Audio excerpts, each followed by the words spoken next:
I've been given the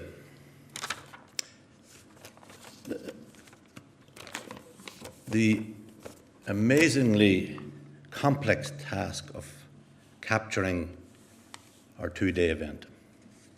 And I'd like to go back to where we started.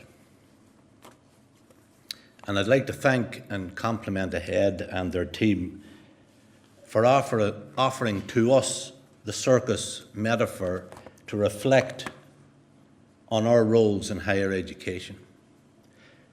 When I encountered it first, I must say I felt a bit uncomfortable. When the top hat was added, my discomfort level grew enormously.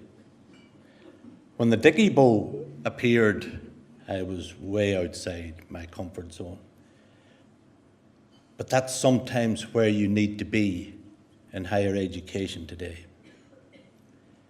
We need to be in a place that's uncomfortable to allow us to genuinely reflect on the roles that we're involved in. And on the first day of this conference, everybody saw aspects of their current role reflected in the various acts that might make up a circus. Now, I was asked, although no one came forward, they could identify a number of clowns in higher education, but no one offered any names. Because your roles are deeply complex. And to summarize the 2 days, for me, your role requires, above all else, an emotional response to the needs of our students. And could I thank our 4 elephant drivers for eloquently showing us how each of those contribute to that. Frederick, who had an ecological model of UDL, it might frighten us a little bit, and asked that pertinent question, whose job is it? To Shane, who reminded us of resilience and another tool that we can use in our role. To Paddy, who then so eloquently managed a debate where he took both sides, but asked us to really consider diagnostic tools and what their role was.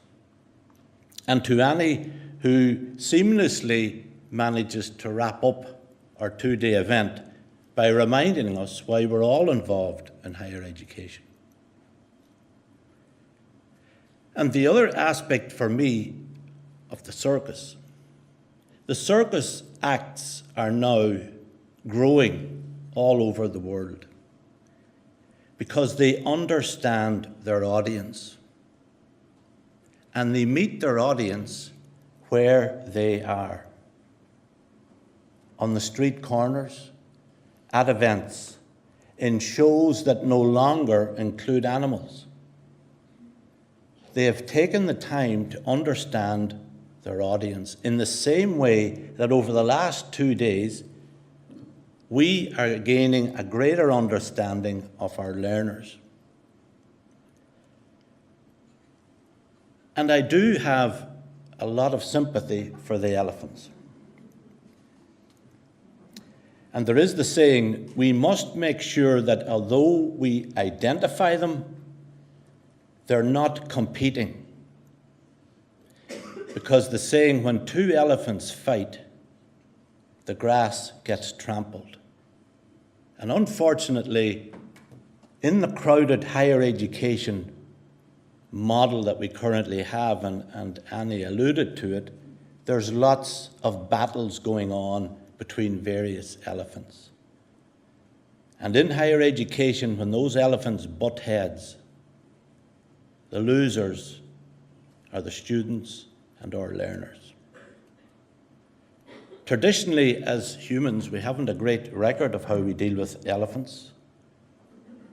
There's big game hunters that believe we should shoot them. There were circus trainers that would whip them to do things that were deeply uncomfortable and unnatural.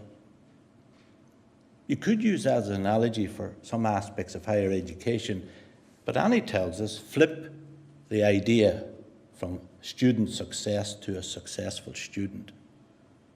Fail, according to Ewan McIntosh, to fail reflects your first attempt in learning.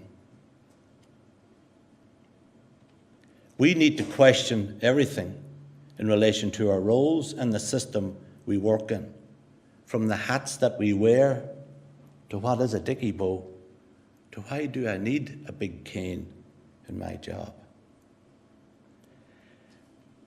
And most importantly, behind every learner is a family. It's somebody's child. And we need to have an honest conversation, as we have been doing over the last 2 days, across the various aspects and elements of our further and higher education system, and ask the question, where is the best environment for my child? We're in the heart of competitive Ireland here in Croke Park. Unfortunately, when we leave this room today, you will head back into your team, onto your campus, and you will move into the CAO championship season, where you will compete for students based on CAO points.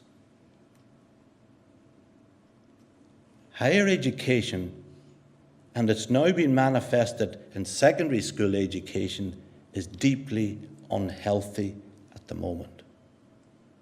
As we heard from Shane, rising levels of anxiety and mental health are, for me, the biggest elephant in the room. We have created a system that's contributing to the mental health issues of our young people, our children, and there's something fundamentally wrong with that.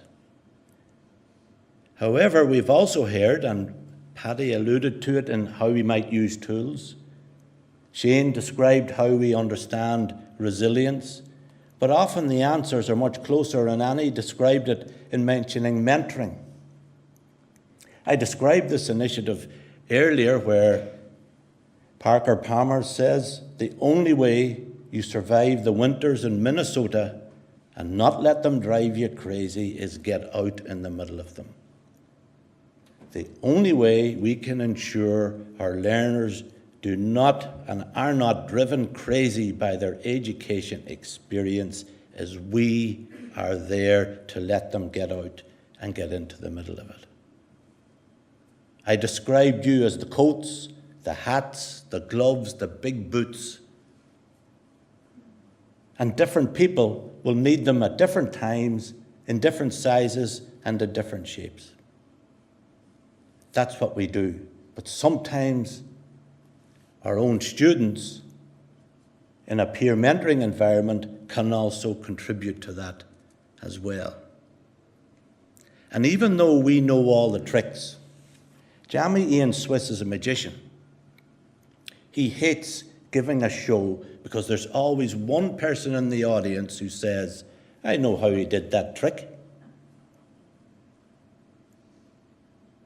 We can all learn how to do a trick, but very few have the capacity to create an environment that's magical. That's why we are in higher education.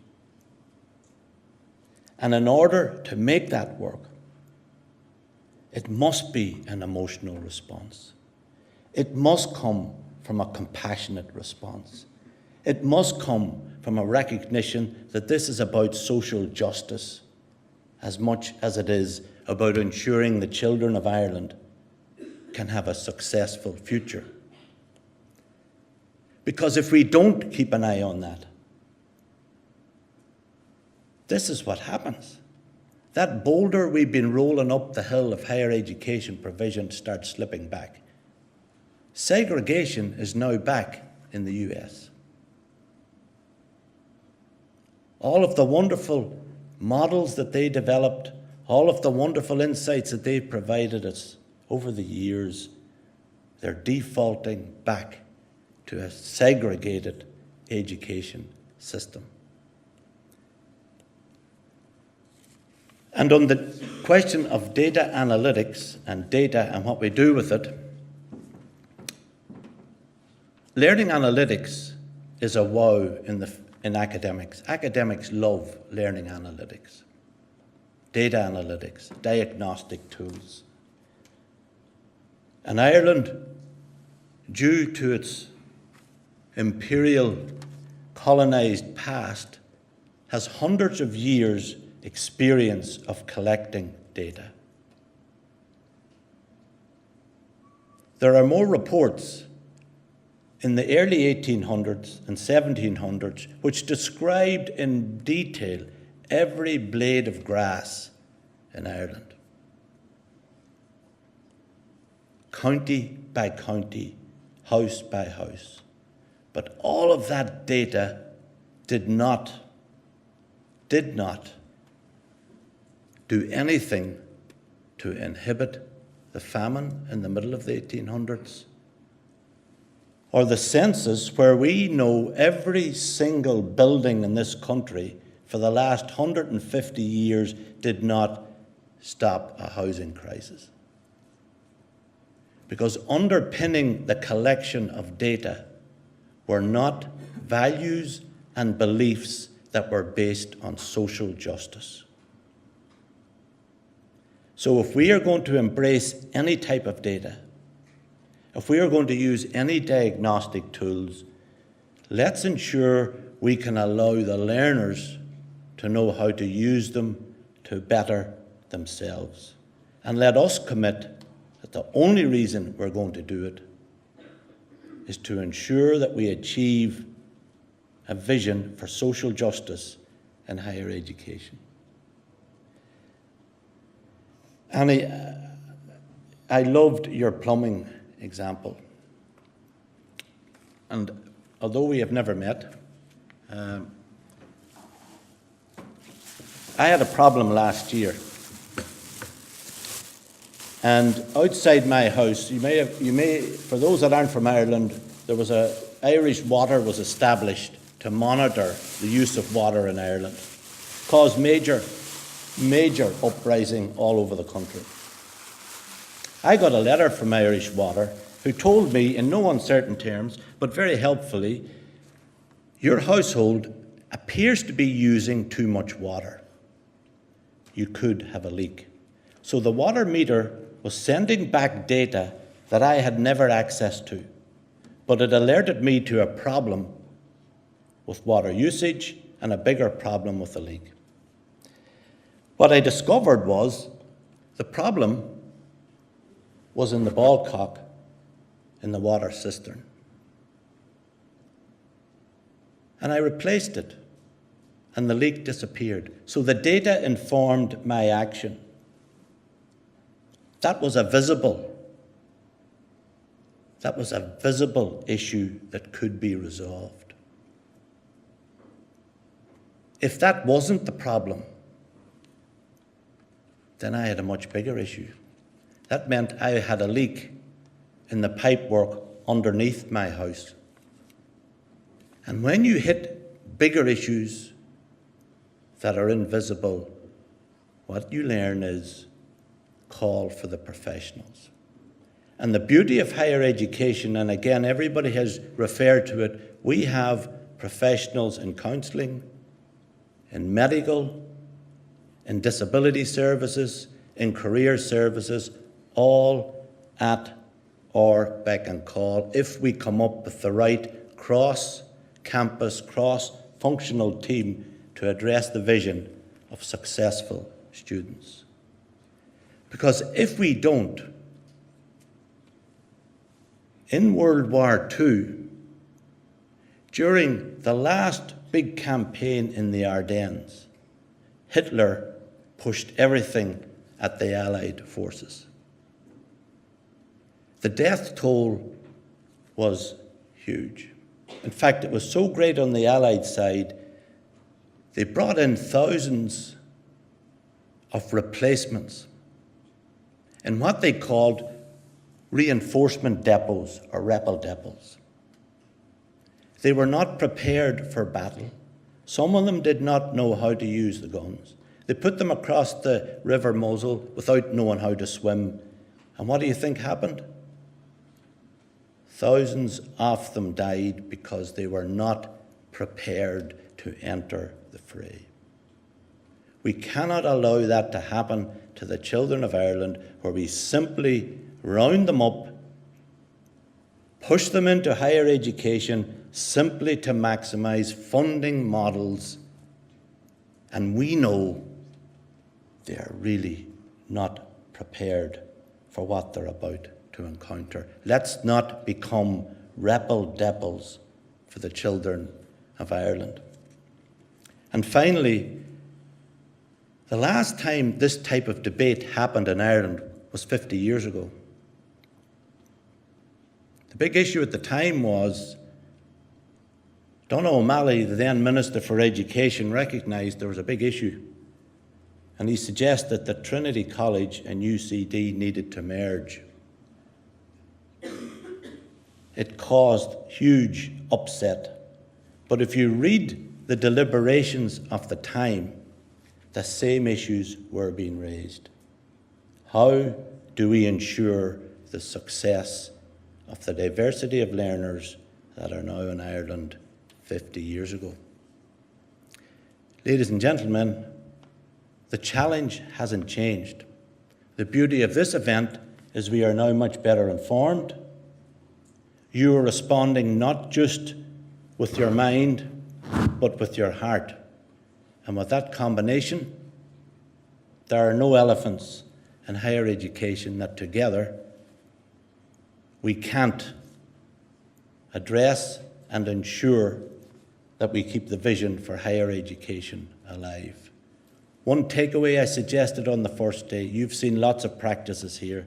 Sometimes UDL seems huge. Find one little step that you can take individually and bring back to your institution, and commit between now and the next AHEAD conference you're going to have a go. It might be that conversation with the disinterested senior manager. It might be like the Kinsale model, where you pilot it with a number of partners. But find the one that resonated with you and commit today that before you leave this circus, you're going to take that act back with you and you're going to give it a go in your home campus. And I have no doubt, if collectively we all do that, the vision outlined by our 4 elephant trainers, as presented today, will be undoubtedly, for me, will disappear, but not necessarily disappear because they are no longer part of higher education, but it's because we've informed ourselves, we've taken on board the challenge, and that vision that we've realised here over the last 2 days, and is captured wonderfully by Hazel down on the back wall there, has been realised. So thank you very much, and thanks again to Anne and AHEAD for allowing me the opportunity to share this stage with you. Thank you very much.